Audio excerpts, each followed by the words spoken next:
Адам әлемдегі ең жауыз тіршілік иесі. Бүгін мен сол туралы біртүрлі, бірақ мағыналы мультфильм қысқаша айтып беремін.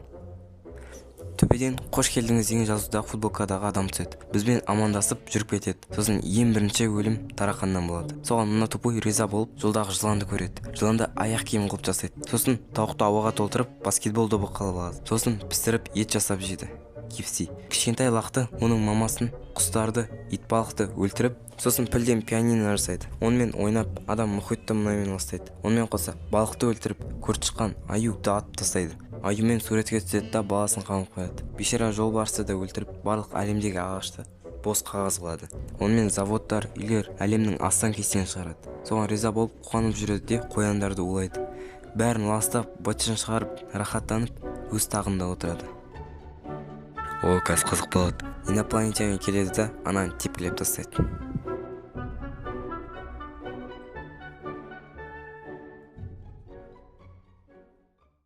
Бұл анимация не туралы?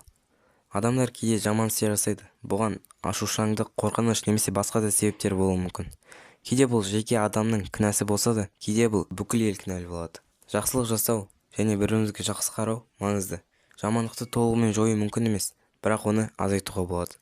Ол сенен басталсын. Және соңғы жердегі инопланетяне ұрлап кеткен кез, менің ойымша адамзаттың шынымен бітетін сценарий.